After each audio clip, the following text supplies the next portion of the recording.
Os Anunnaki, filhos de Anu, e sua relação com a história, a religião e as civilizações da antiga Mesopotâmia.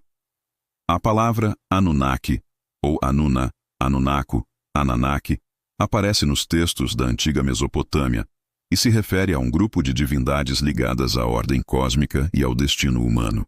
Deriva da expressão Anunnaka, que significa prole de Anu, ou descendentes do deus Anu.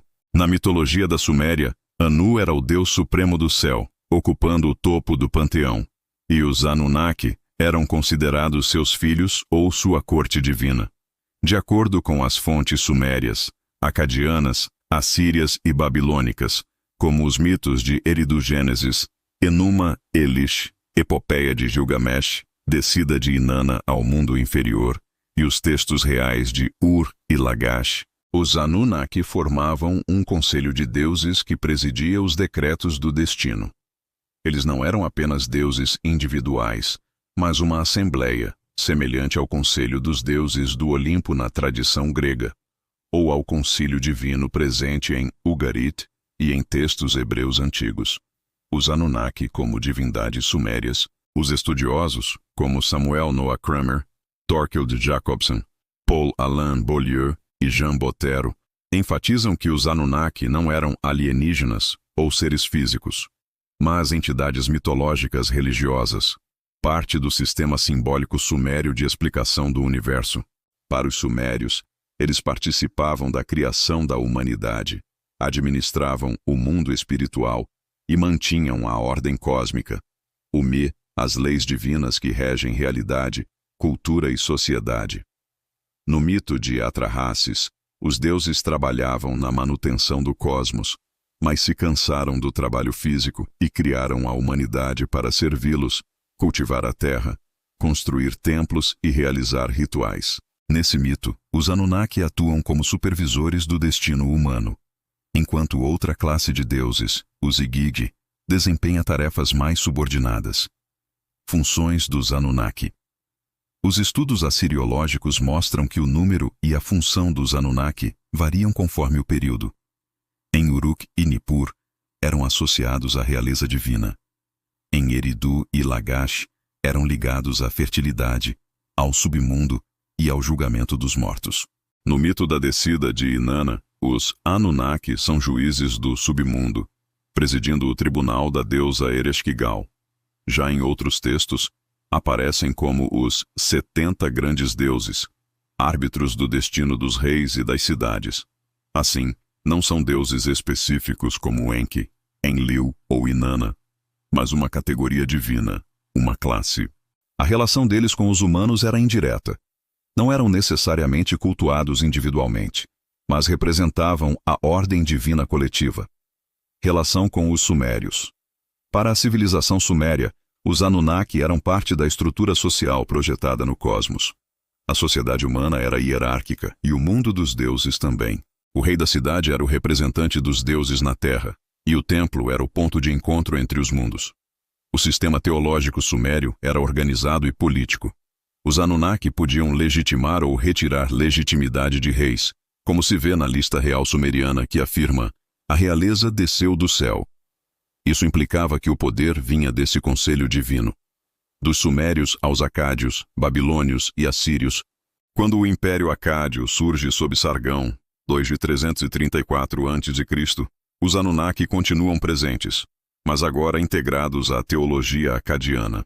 Os nomes das divindades mudam de forma linguística, mas permanecem como uma categoria divina. No período babilônico, textos como o Enuma Elish mostram que os Anunnaki passam a ser o grupo de deuses que presta homenagem ao deus Marduk, após este vencer Tiamat e estabelecer a ordem do cosmos. No período assírio, o termo se torna mais associado a deuses do submundo, enquanto os Igigi passam a representar os deuses celestes. Assim, os Anunnaki evoluem conforme a religião mesopotâmica evolui, mas nunca desaparecem. Os Anunnaki e a história da humanidade. Do ponto de vista acadêmico, historiadores como Bottero, Kramer, Gwendolyn Lake e Mario Liverani, os Anunnaki são parte da cosmologia religiosa da primeira civilização urbana da história, 300 e 2000 a.C. Eles simbolizam a tentativa humana de organizar o universo em termos sociais e políticos. A crença nos Anunnaki influenciou a religião babilônica e sua noção de destino, Shemtu, os códigos legais, como o Código de Hammurabi, que invoca deuses como Anu e Enlil. A realeza sagrada, os reis eram escolhidos pelos Anunnaki. A literatura épica, como Gilgamesh e Etana. A visão do além, o submundo governado por Ereshkigal e julgado pelos Anunnaki. Releituras modernas, desinformação e pseudo-história. No século XX, os Anunnaki foram reinterpretados por autores como Zecharia Sitchin, que alegou sem base na assiriologia que eles eram extraterrestres que visitaram a Terra há 450 mil anos e criaram os humanos geneticamente.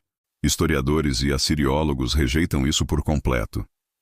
As escritas cuneiformes que Sitchin diz traduzir não significam o que ele afirma.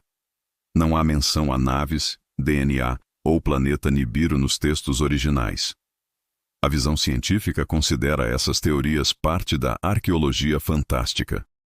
A verdadeira contribuição dos Anunnaki à história humana não é biológica, mas cultural, simbólica e religiosa.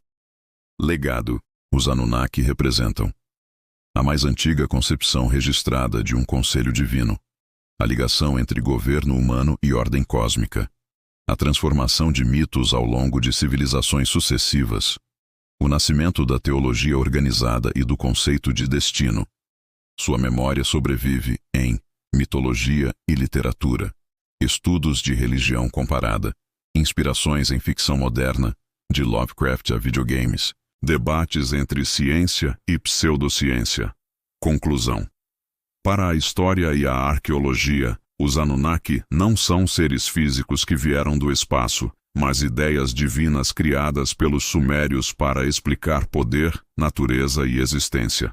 A riqueza simbólica desses deuses revela como as primeiras civilizações viam o cosmos, como um reflexo do próprio mundo humano, hierárquico, ordenado e ritualizado. Eles influenciaram Acádia, Babilônia, Assíria, Canaã, Pérsia e, indiretamente, até tradições posteriores do Oriente Próximo. São, portanto, parte fundamental do pensamento religioso que moldou as bases da civilização.